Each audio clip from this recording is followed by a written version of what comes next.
আচ্ছা, আজকে অ্যারাউন্ড 7:30-8টা নাগাদ থানাতে একটা খবর এসেছিল, নর্থপোর্ট থানাতে থ্রু সুতান্তি আউটপোস্ট কি ওখানে দুজন মহিলারা একটা ট্রলি ব্যাগ নিয়ে ঘুরছে একটু সাসপিশিয়াস। তো তখন ওদের সন্দেহ হয়, ওরা ওদেরকে প্রশ্ন করে। তো ওরা আগে বিভিন্ন রকম এক্সকিউজগুলো বলছিল কি এটা আমাদের বাড়ির পোষা কুকুর আছে, তার বডিটা ডিসপোজ করতে এসেছিল, কিন্তু তাও ওরা কনভিন্স হয়নি। P4 insulated water tanks, kitchen and bath fittings, বিশুদ্ধ জল, সুস্থ জীবন, P4 আজীবন। তারপর পুলিশকে জানানো হয়েছিল, পুলিশ স্পটে গিয়ে যখন খুলে দেখেছে তখন একটা মহিলার বডি সে ব্যাগের মধ্যে রয়েছে করে জানতে পেরেছি। সেটা ইমিডিয়েটলি পুলিশ ওই দুজন মহিলাকে এবং ওই ব্যাগটা যে আছে ওটা নিয়ে আসা হয়েছে। বডিটা মানে ফার্দার ইনকোয়েস্ট এবং প্রসিডিংয়ের জন্য মেডিকেল কলেজে পাঠানোও হয়েছে। তার বাকি ফর্মালিটিগুলো এখন চলছে। এখন এই দুজন মহিলাকে জিজ্ঞাসা করে যে জানতে পেরেছে, এই যে ডিসিজড আছে প্রায় 55 ইয়ার্স ওল্ড, ওনার নাম আছে সুমিতা ঘোষ। উনি বেসিক্যালি আসাম জোরহাট থেকে আছে, কিন্তু এখানে ওনাদের অনেক রিলেশনস আছে। তো মাঝখানে উনি কলকাতাতে আসতো এবং জোরহাট মানে বিভিন্ন জায়গা করে উনি থাকতেন। তো লাস্ট 11 তারিখ February 11 they had gone to she was call to Madhyamgram. তো মধ্যমগ্রামে একসাথে ছিলেন এই দুজন মহিলা এবং সে একটা মহিলা।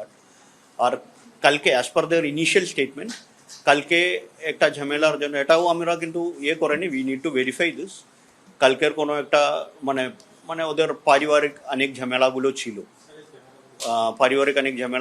এই যে মহিলা যে ফাল্গুনী ঘোষ এবং আরতি ঘোষ। ফাল্গুনী ঘোষ বেসিক্যালি আরতি ঘোষের ডটার, মেয়ে পড়ে। নাও ফাল্গুনী ঘোষেরও হাজব্যান্ডের সাথে অনেক প্রবলেমগুলো ছিল, and this lady is basically হাজব্যান্ডের ফাদারের সিস্টার, মানে শাশুর পিসি যা বলে।